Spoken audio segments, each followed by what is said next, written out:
নমস্কাৰ ফেসবুক লাইভলৈ আপোনালোকক আদৰণি জনাইছো পুনতে এটা ব্যক্তিগত কথাৰে আগবাঢ়িব খুজিছো অহাকালি 1 ফেব্ৰুৱাৰী আৰু 1 ফেব্ৰুৱাৰীৰ দিনটো মোৰ উপজা দিনো প্ৰতি বছৰে 1 ফেব্ৰুৱাৰীৰ দিনটো অতি সামান্যভাৱে উপজা দিন পালন কৰো ৰাতিপুৱা মোৰ ঘৰতে থকা মন্দিৰত পৰম পিতাৰ ওচৰত সেৱা এভাগ আগবঢ়াই তাৰ লগতে অসমবাসী ৰাইজৰ আশীৰ্বাদ বিচাৰো অহাকালি ৰাতিপুৱা ঘৰৰ মন্দিৰ ভাগতে চাকি এগছিৰে পৰম পিতা আৰু আপোনালোকৰ আশীৰ্বাদ বিচাৰিম অসমৰ ৰাইজৰ বাবে আৰু আমাৰ সমাজখনৰ বাবে মই যেন কাম কৰি যোৱাৰ বাবে আপোনালোকৰ আশীৰ্বাদ লাভ কৰোঁ আপোনালোকৰ পৰা অফুৰন্ত প্ৰেৰণা পাওঁ তাৰ বাবে আজিৰ দিনটোতে আকৌ এবাৰ আপোনালোকৰ আশীষ বিচাৰি মই এই ফেসবুক লাইভ আৰম্ভ কৰিছো উপজা দিনটো বহুজনে মোক জনাই যে আপোনাৰ উপজা দিনটো আমিও পালন কৰিছো মই এটাই অনুৰোধ কৰিম যে আপোনালোকে যদি কোনোবাই বিশেষকৈ আমাৰ দলৰ কাৰ্যকৰ্তাসকলে মোৰ উপজা দিনটো পালন কৰিব বিচাৰে মই ভাবো যে মোৰ আপোনালোকে মাত্ৰ অকণমান আশীৰ্বাদ কৰিব আৰু সেইখিনিৰ জৰিয়তে উপজা দিনৰ পালন হ'ব কাৰণ আপোনালোকৰ মনৰ পৰা দিয়া আশীৰ্বাদতকৈ উপজা দিনৰ তাতকৈ ডাঙৰ উদযাপন একোৱেই হ'ব নোৱাৰে 56 বছৰত ভৰি দিম ৰাইজৰ আৰু আপোনাসবৰ পুনৰ এবাৰ আশীৰ্বাদ বিচাৰিলো আজি আমাৰ ৰাজ্য চৰকাৰৰ কেবিনেটৰ এখন বৈঠক অনুষ্ঠিত হৈছিল কেবিনেটত আমি কেইবাটাও গুৰুত্বপূৰ্ণ সিদ্ধান্ত লৈছিলো তথাপিতো আজি মনত ভাল লগা সিদ্ধান্ত এটা আমি ল'ব পাৰিছিলো যোৱা গণৰাজ্য দিৱসত মই ঘোষণা কৰিছিলো যে ৰাজ্যত আমি ষ্টাৰ্টআপ সকলৰ বাবে এটা সুকীয়া বিভাগ গঠন কৰিম আজি আমাৰ কেবিনেটে ডিপাৰ্টমেণ্ট অফ ইনোভেশ্যন ইনকিউবেশ্যন আৰু ষ্টাৰ্টআপ নামেৰে এটা নতুন বিভাগ খুলিবলৈ সিদ্ধান্ত লয় অসমৰ ষ্টাৰ্টআপ সকলক সহায় কৰিবৰ বাবে আজি এখন পলিচিও ৰাজ্য চৰকাৰে গ্ৰহণ কৰে আৰু 100 কোটি টকাৰ বাজেট আবণ্টনৰ বাবেও সিদ্ধান্ত গ্ৰহণ কৰে মই ভাবো যে অসমৰ যুৱ প্ৰজন্মক এক নতুন উদ্যমেৰে আগবঢ়াই লৈ যোৱাত আৰু অসমত ষ্টাৰ্টআপৰ এটা ডাঙৰ ইকোসিস্টেম নিৰ্মাণ কৰাত এই দুইটা সিদ্ধান্তই এক মাইলৰ খুঁটালৈ পৰিণত হ'ব বজালিত অসম সাহিত্য সভাৰ অধিৱেশন আৰম্ভ হৈছে অসম সাহিত্য সভাৰ অধিৱেশনৰ সফলতাও কামনা কৰিছো যোৰহাটত শংকৰদেৱ সংঘৰ অধিৱেশনো অনুষ্ঠিত হ'ব দুইটা জাতীয় অনুষ্ঠানৰ অধিৱেশনৰ প্ৰাক মুহূৰ্তত মই পুনৰ এবাৰ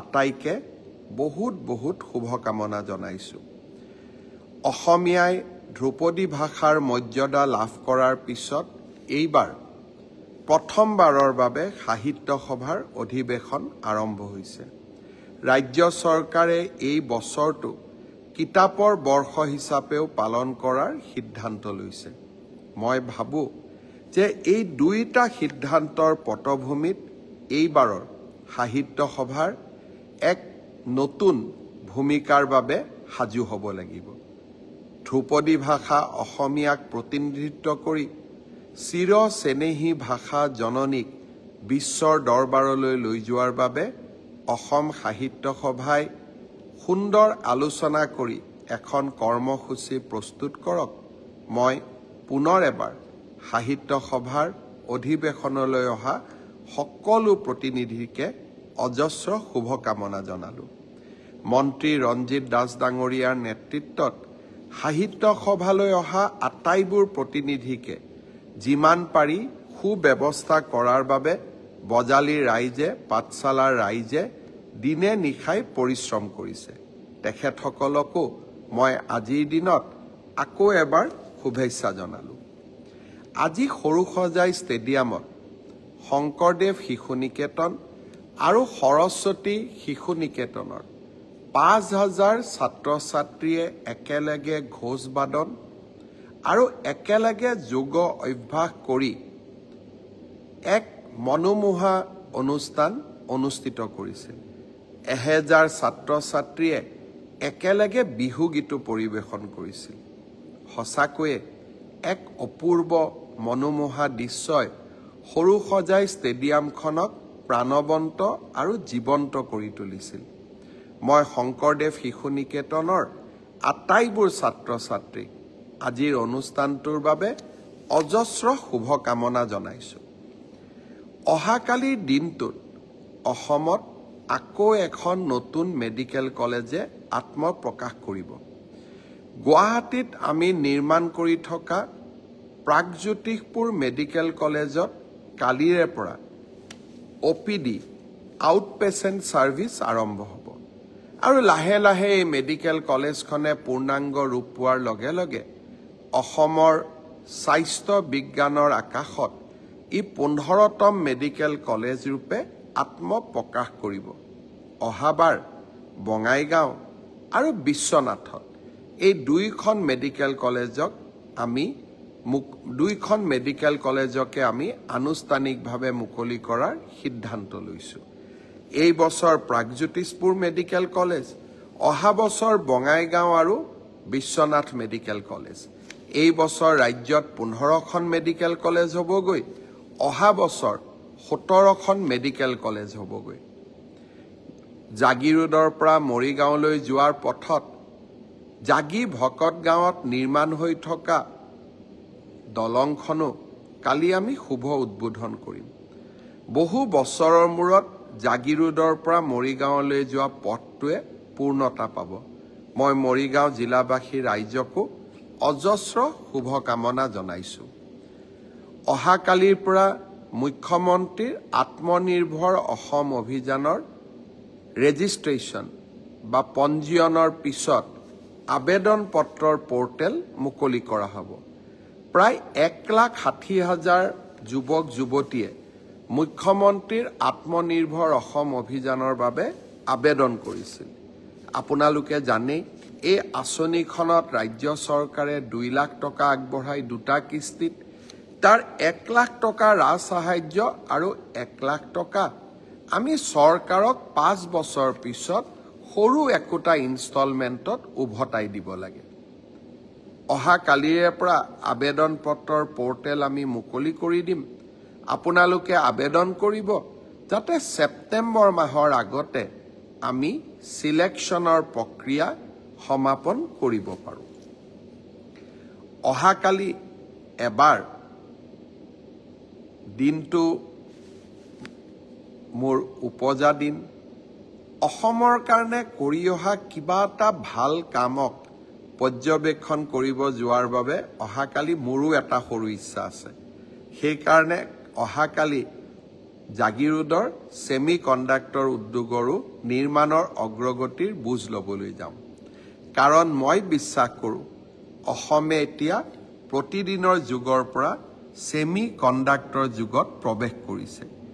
এডভান্টেজ অসমৰ দ্বিতীয় সংস্কৰণ ২৫ আৰু ২৬ তাৰিখে অনুষ্ঠিত হ'ব। ভাল ভাল নতুন নতুন খবৰ আহিব বুলি আমি আশা কৰিছোঁ। অসমত যাতে উদ্যোগীকৰণৰ এটা বাতাবৰণ আমি নিৰ্মাণ কৰিব খোজোঁ।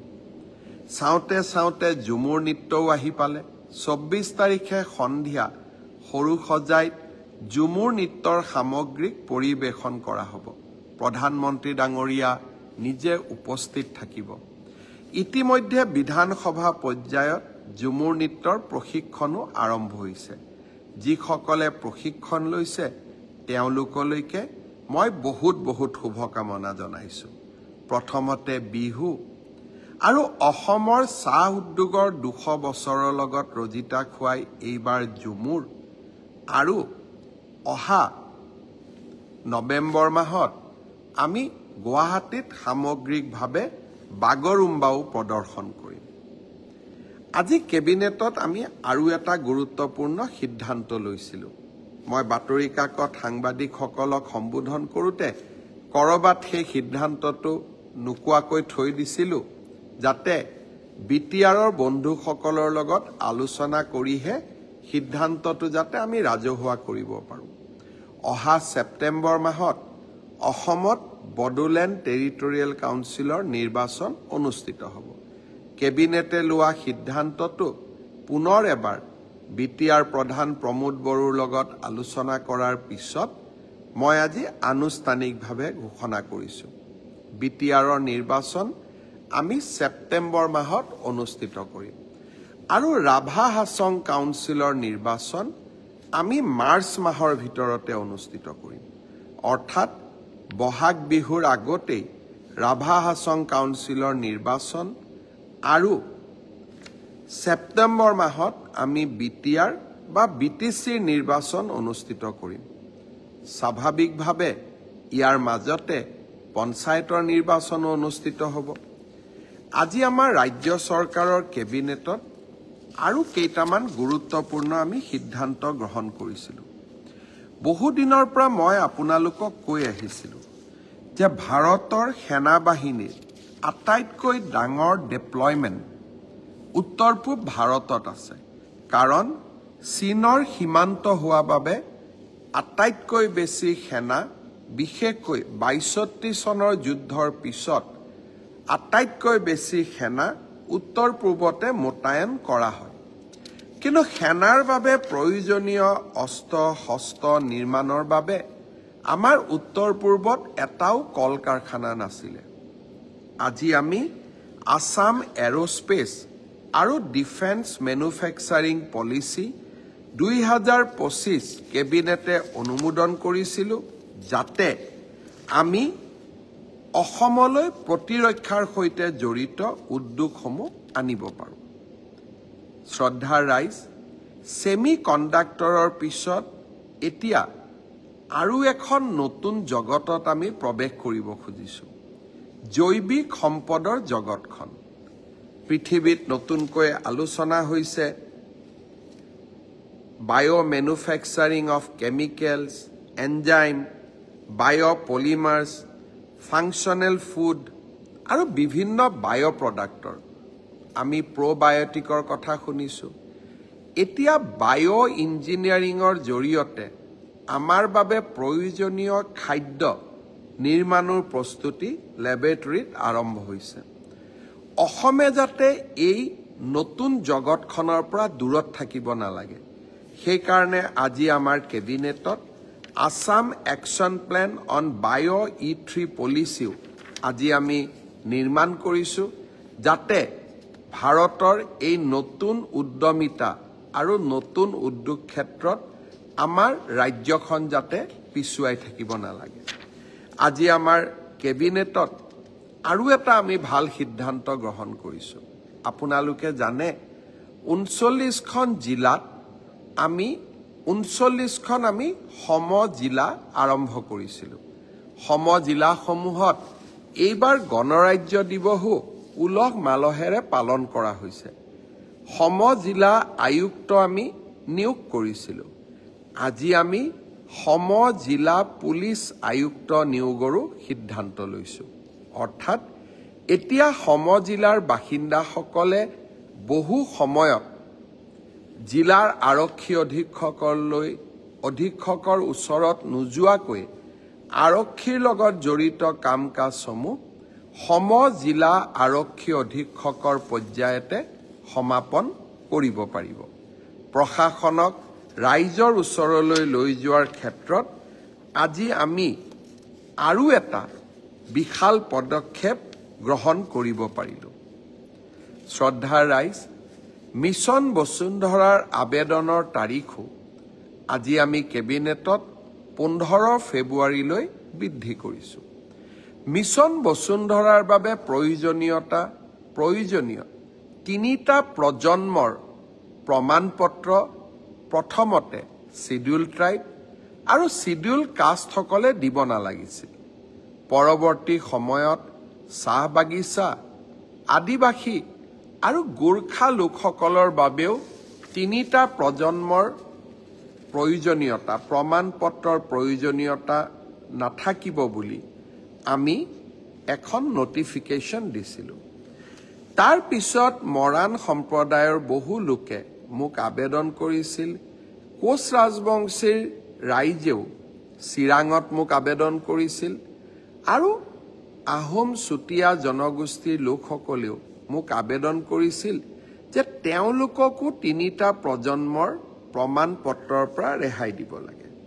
আজি আমাৰ কেবিনেটে কোচ ৰাজবংশী, চুতীয়া, মৰাণ, মটক আৰু আহোম সম্প্ৰদায়কো 3টা প্ৰজন্মৰ প্ৰমাণপত্ৰৰ আওতাৰ পৰা বাহিৰত ৰাখিবলৈ সিদ্ধান্ত গ্ৰহণ কৰিছে। অৰ্থাৎ এতিয়াৰ পৰা মিছন বসুন্ধৰাত যোগ্য বুলি বিবেচনা হ'বৰ বাবে এই সম্প্ৰদায়সমূহে 3টা প্ৰজন্মৰ প্ৰমাণপত্ৰ দিয়াৰ প্ৰয়োজনীয়তা নাথাকিব।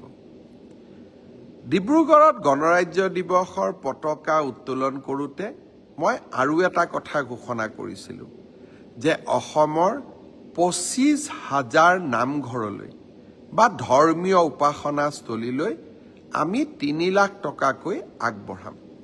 আজিৰ কেবিনেটে মোৰ এই প্ৰস্তাৱক অনুমোদন জনাই ৰাজ্যৰ 25,000 ধৰ্মীয় উপাসনাস্থলী আৰু নামঘৰসমূহৰ বাবে 600 কোটি টকা ৰাজ্যিক বাজেটৰ পৰিপূৰক দাবী মঞ্জুৰিৰ জৰিয়তে প্ৰদান কৰাৰ বাবে সিদ্ধান্ত গ্ৰহণ কৰে।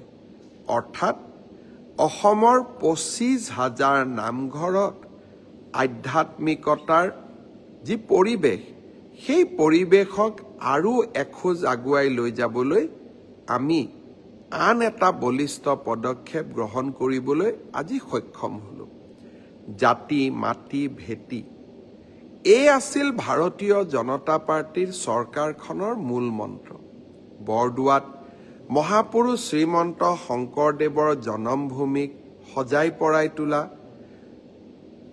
বিহপুৰীয়াত মাধৱদেৱ কলাক্ষেত্ৰ নিৰ্মাণ কৰা, পাটবাউসী মধুপুৰৰ উন্নয়নৰ বাবে প্ৰচেষ্টা হাতত লোৱা, ৰংঘৰৰ সৌন্দৰ্যবৰ্ধন কৰা,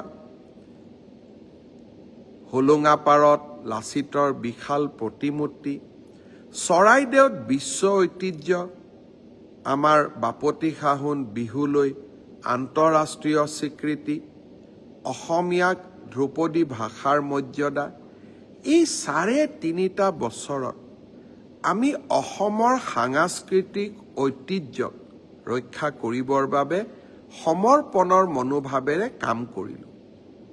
মই অত্যন্ত বিনম্ৰতাৰে সৈতে কম, ইয়াৰ পূৰ্বে হয়তো অসমৰ কোনো চৰকাৰে আমাৰ এই বিশাল সম্ভাৱনাৰ কথাবোৰ নিজৰ মনলৈ অনা নাছিল। এতিয়া আমাৰ লক্ষ্য ইউনিকোডত অসমীয়া, এতিয়া আমাৰ লক্ষ্য ঝুমুৰ বাগৰুম্বাক জগত সভালৈ লৈ যোৱা। অসমত আমি পৰ্যায়ক্ৰমে অসমৰ জাতীয় জীৱনৰ প্ৰতিটো অভাৱ দূৰ কৰা, আমি আমাৰ জাতিটোক লৈ, আমাৰ ৰাজ্যখনক লৈ এক অৰুণোদয় যাত্ৰা আৰম্ভ কৰিছোঁ। আৰু এই আঁচনিবিলাকে ইতিমধ্যেই ৰাইজৰ দৃষ্টি আকৰ্ষণ কৰিব পাৰিছে। নিউয়ৰ্ক টাইমছৰ কথা আপোনালোকক মই আগতেও কৈছিলোঁ যে এইবাৰৰ 52টা টুৰিষ্ট ডেষ্টিনেশ্যন ৱৰ্ল্ড ৱাইড, তাৰ ভিতৰত অসমক 5ম স্থানত নিউয়ৰ্ক টাইমছে ৰাখিছে। জাপান আৰু ছাউথ কোৰিয়া ভ্ৰমণৰ সময়ত চৰাইদেউ মৈদাম, কাজিৰঙা, মানসক লৈ বহুতো পৰ্যটকৰ প্ৰশ্নৰ মধুৰ উত্তৰ দিবলৈ পাই মই নিজকে গৌৰৱী অনুভৱ কৰিছিলোঁ। অসমত এতিয়া আমি পৰ্যটন উদ্যোগটোকো নতুন ৰূপলৈ লৈ যাব লাগিব। কৰবাত নহয় কৰবাত আমাৰ কাজিৰঙাত পৰ্যটকৰ বাবে থকা জীপবোৰ পলিউশ্যন প্ৰদূষণ মুক্ত হওক, ইলেক্ট্ৰিকৰ জৰিয়তে চলাব পৰা ব্যৱস্থা হওক, অৰ্থাৎ ভেহিকুল হওক। ৰাজ্য চৰকাৰে ইয়াৰ বাবেও এখন আঁচনি প্ৰস্তুত কৰিছে। হোমষ্টে আমাৰ বাবে এটা ডাঙৰ সম্ভাৱনা। মই ভাবোঁ যে এই হোমষ্টেৰ জৰিয়তেও অসমত আমি পৰ্যটনৰ এক নতুন বিপ্লৱ আনিব পাৰোঁ। এই গোটেইবোৰ চিন্তা আমি যদি এটা এটাকৈ শৃংখলাবদ্ধভাৱে কৰি যাওঁ আৰু এইসমূহক যদি বাস্তৱত ৰূপায়ণ কৰিব পাৰোঁ, আমাৰ অসম নিশ্চিতভাৱে বিশ্ব দৰবাৰলৈ যাব। মই দেখি আছোঁ সমীম বৈশ্য মোক হেপী বাৰ্থডে কৈছে, ৰক্তিম দাস মোক হেপী বাৰ্থডে কৈছে, বৰেণ কৰ্মকাৰ হেপী বাৰ্থডে ছাৰ, ধুনু কল্পনা বৰুৱা হেপী বাৰ্থডে মামা, বিদ্যুৎ বৰশইকীয়া হেপী বাৰ্থডে, অপূৰ্ব মন্ত্ৰী হেপী বাৰ্থডে, ধনজিত নাথ মামা বুলি সম্বোধন কৰিছে। মই দেখি আছোঁ Momi Medhi happy birthday, Michael দাসে কৈছে মোক ধুনীয়াকৈ সম্বোধন কৰিছে, পাহি বৰুৱাই হেপী বাৰ্থডে কৈছে, সংসদ কৃপানাথ মালাই ব্ৰডকাষ্ট চাই আছে, কৰিম শেখে কৈছে লাভ ইউ, মহম্মদুল হুছেইনে ব্ৰডকাষ্ট চাই আছে, পল্লৱ নাথে জন্মদিনৰ শুভেচ্ছা দিছে, সুৰুজ ভূঞাই জন্মদিনৰ শুভেচ্ছা দিছে, দিউনশ্ৰী বসুমতাৰীয়ে ব্ৰডকাষ্ট চাই আছে, doctor Victor Kumar Gupta happy birthday wish কৰিছে, হৰজ্যোতি তালুকদাৰে হেপী বাৰ্থডে দিছে, নিপামণি তালুকদাৰে ব্ৰডকাষ্ট চাই আছে, ৰঞ্জিত মালাকাৰে হেপী বাৰ্থডে উইচ কৰিছে, Joyita Purkayastha happy birthday wish কৰিছে, Pranjal Kalita happy birthday wish কৰিছে, Shahin Mohammad happy birthday wish কৰিছে। আপোনালোক সকলোকে মই বহুত বহুত ধন্যবাদ জনাইছোঁ।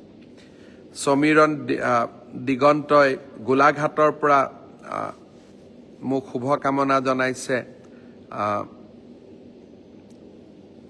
বিশাল ডেকাই শুভকামনা জনাইছে, অজস্ৰজনে শুভকামনা জনাইছে। মই এটাই আশা কৰিম, কালিৰ দিনটোত আপোনালোক সকলোৱে অকণমান সময় উলিয়াই মোক আশীৰ্বাদ কৰিব, যাতে অসমখনক কৰবাত নহয় কৰবাত বিশ্বৰ দৰবাৰত ভাৰতৰ এখন সৰ্বশ্ৰেষ্ঠ ৰাজ্য হিচাপে আমি যাতে সকলোৰে সামগ্ৰিক প্ৰচেষ্টাত আকৌ এবাৰ প্ৰতিষ্ঠা কৰিব পাৰোঁ। মই বিশ্বাস কৰোঁ আমাৰ মাজত অজস্ৰ সম্ভাৱনা লুকাই আছে। কৰবাত নহয় কৰবাত 3টা দশকৰ বন্ধ, ধৰ্ণা, ধৰ্মঘট, নিৰাশা, অন্ধকাৰে আমাৰ মাজৰ পৰা উদ্যমবিলাক হেৰুৱাই পেলাইছিলে। কৰবাত নহয় কৰবাত আমি নিজৰ ওপৰতে আত্মবিশ্বাসবোৰ হেৰুৱাই পেলাইছিলোঁ। এটা জাতি আমাৰ পৰিচয় আন্দোলনমুখী হৈ পৰিছিল। এই জাতিটোৰ মাজত অজস্ৰ সম্ভাৱনা লুকাই আছে। এই জাতিটোৰ পৰিচয় আন্দোলনমুখী হ'বই নোৱাৰে। এই জাতিটোৰ পৰিচয় হ'ল কৰ্মমুখী। এটা নিশাৰ ভিতৰতে লাচিতে মোগলক ৰুধিবলৈ গড় বান্ধিছিলে, প্ৰকাণ্ড গড়। তাৰমানে অসমীয়া কিমান কৰ্মমুখী আছিলে। অসমৰ প্ৰতিজন যুৱকৰ মাজত ব্ৰহ্মপুত্ৰৰ দৰে অযুত সাহস আৰু সম্ভাৱনা লুকাই আছে। জাতিটোক আমি নতুন প্ৰাণ দিব লাগিব। অসমৰ মুখ্যমন্ত্ৰী হিচাপে আপোনালোকক যাতে মই এক সুন্দৰ পথেৰে, অৰুণোদয় পথেৰে, অনিৰুদ্ধ পথেৰে আগুৱাই লৈ গৈ আমাৰ অসমখনক ভাৰত মাতৃৰ সৰ্বশ্ৰেষ্ঠ ৰাজ্য হিচাপে প্ৰতিষ্ঠা কৰিব পাৰোঁ। তাৰ বাবে আকৌ এবাৰ মই আশীৰ্বাদ বিচাৰিলোঁ। ব্ৰডকাষ্টত মোক বহুতে সুধিছিল যে আপোন ঘৰ আঁচনিৰ কৰ্মচাৰীসকলে নতুনকৈ 30 লাখ টকাৰ লোন পাব, আমিতো 15 লাখ পালোঁ, আমি আৰু 15 লাখ পাম নেকি? আজিৰ কেবিনেটে আপোনালোকক আৰু 15 লাখ টকাকৈ ঋণ লোৱাৰ সুবিধা কৰি দিবলৈ সিদ্ধান্ত গ্ৰহণ কৰিছে। ফেব্ৰুৱাৰী মাহৰ ভিতৰতে ডক্টৰ বাণীকান্ত কাকতিত আঁচনিত কাম কৰা কম্পিউটাৰ শিক্ষকসকলৰ বাবে আৰু প্ৰাদেশিকৰণৰ বাবে অপেক্ষা কৰি থকা বিশেষকৈ 2006 চনৰ আগতে প্ৰতিষ্ঠা হোৱা শিক্ষক শিক্ষয়িত্ৰীসকলৰ বাবে চৰকাৰী নিয়মৰ ভিতৰত ভাল খবৰ লৈ আহিবৰ বাবে এইবাৰৰ বাজেটত আমি চেষ্টা কৰিম।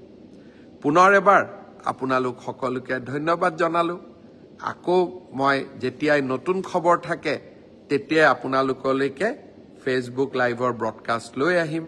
বহুজনে মোক আৰু শুভেচ্ছা জনাই আছে, সকলোৰে নাম লোৱা সম্ভৱ নহয়, কিন্তু প্ৰতিজনেৰে আশীৰ্বাদবোৰ মই এটা সময়ত ৰাতি বহি নিজে পঢ়িম আৰু আপোনালোকৰ আশীৰ্বাদবিলাক বিনম্ৰতাৰে সৈতে গ্ৰহণ কৰিম।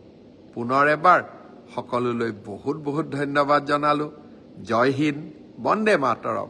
অসম মাতৃৰ বিজয়ে, অসম মাতৃৰ জয় গুণে আমাক সকলোকে গৌৰৱান্বিত কৰক। বহুত বহুত ধন্যবাদ। জয় হিন্দ।